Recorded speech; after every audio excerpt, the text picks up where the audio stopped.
Hello, my fellow modeling and tabletop gaming enthusiasts, and welcome to the Mediocre Modeler Show. This week, we've got a bit of an out-of-box review slash how-to tutorial for you using Gamer's Grass laser cut plants.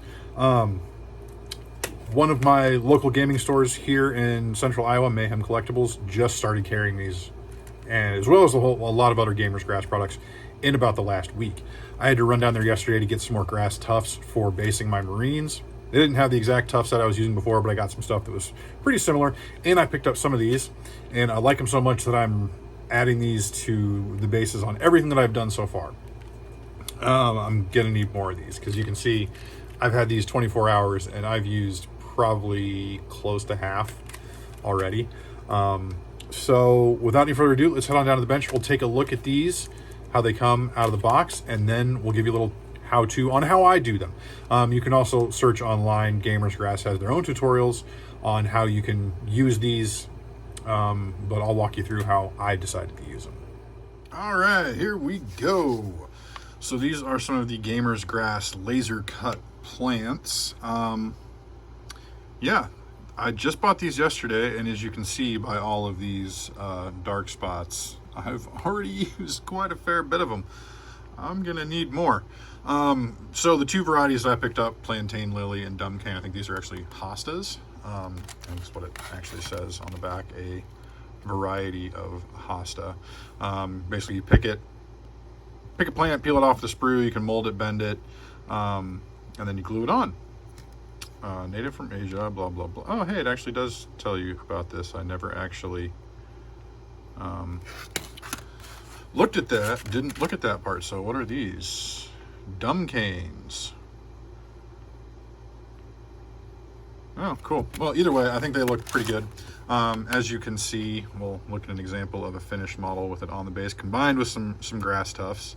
I think they definitely add a little bit and give it some good jungle, South Pacific jungle flavor. Yeah, so I mean, they seem pretty simple, but to be honest, there is a little bit of a learning curve to them. So let's just go ahead and crack one out and take a look at it. We'll start with our hostas here, our plantain lilies. So it's just a single sheet. I picked these up at my local store, about $8. I don't know, worth it.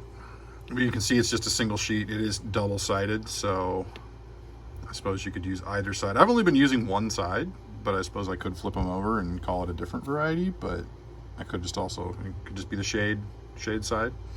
So yeah, they're pretty detailed, I think. Surprisingly robust for how thin this paper actually is. I mean, it's pretty flimsy, and you can see there, like, you know, fractions of a millimeter thick. I think, I don't know how big a millimeter actually is, even though I've got a millimeter ruler here. I mean, it's maybe half a mil thick, roughly. Oh yeah, definitely, easily, just, I know you can't really see, easily half a mil thick, just take my word for it. Yeah, like there is kind of a little bit of a weird learning curve to them, because you can't really like bend them like you would think with a piece of paper.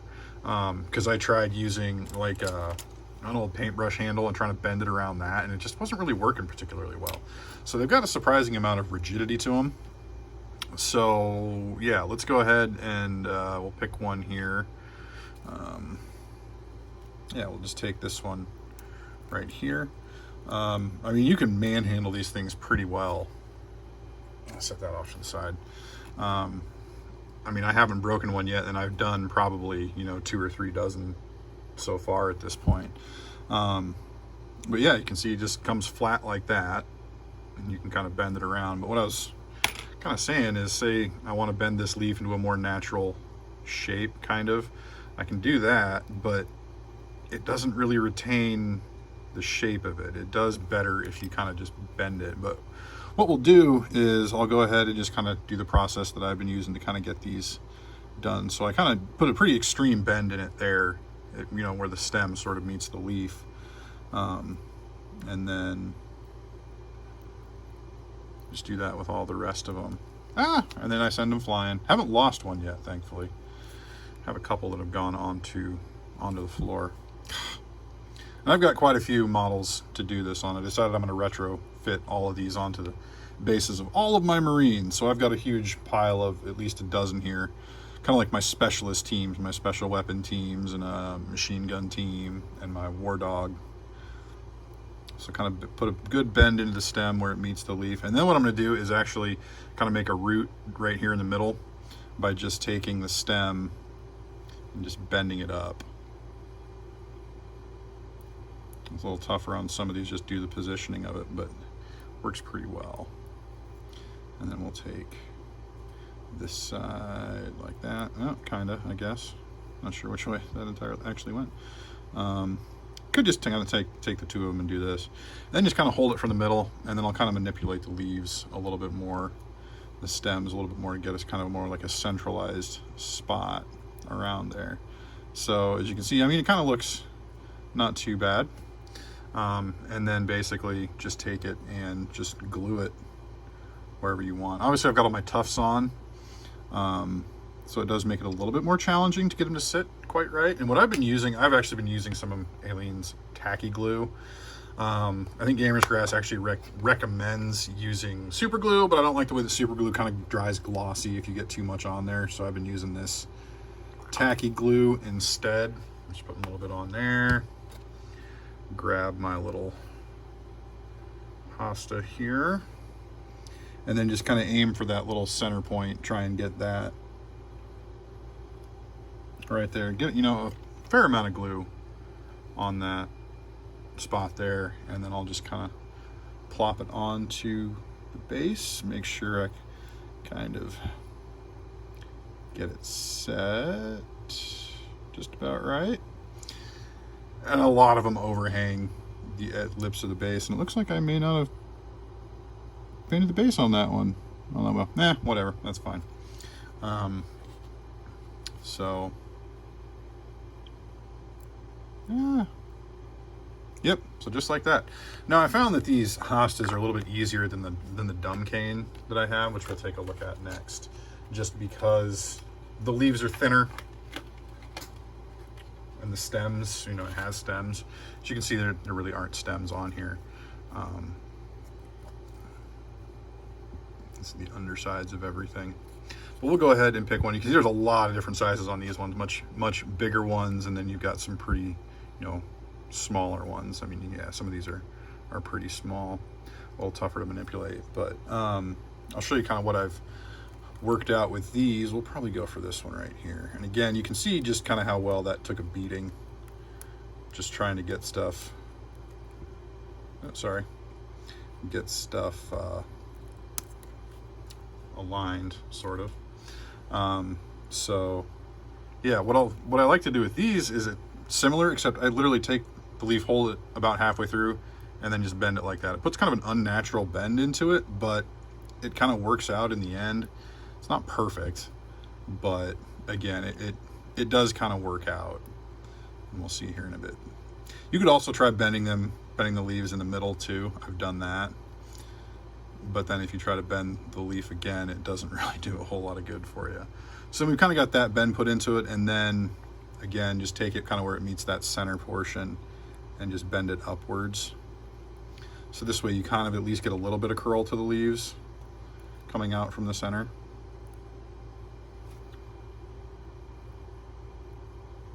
It's a little bit time consuming, but I think it will, it definitely adds to the overall look of the bases.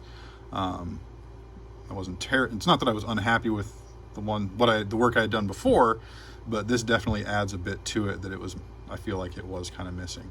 So then you get them in kind of like this, and then you can kind of, you know, manipulate them a little bit more, kind of put a little bit more curl and bend into them and stuff like that. And again, you do get that center portion there where you can dab on some glue. I don't know if that guy's going to need any more, so we might pick a different guy here.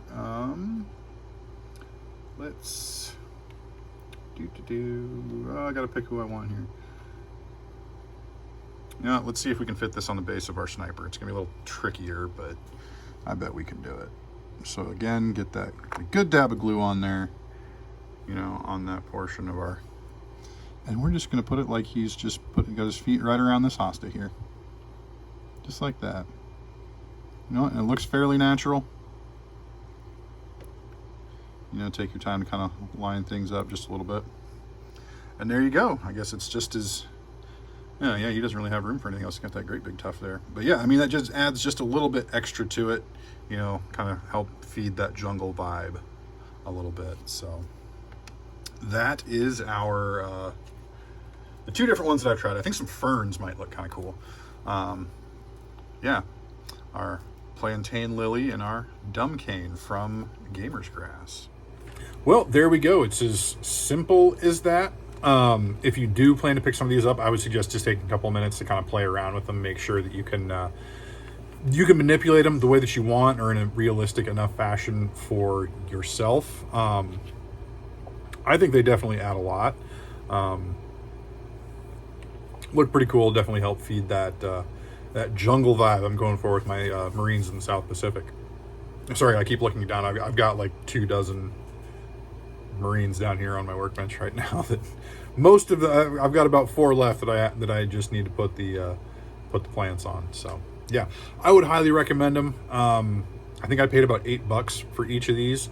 So there are, let's see, one of these has 57 plants, the other one has 47 on there. So you get quite a few. It's up to you if the price is worth it.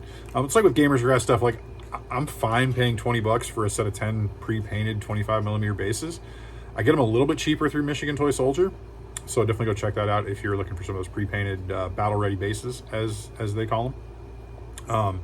So yeah, I'm fine with that. I'm going to need more of these two, obviously, because I've still got at least 24 more Marines I need to base.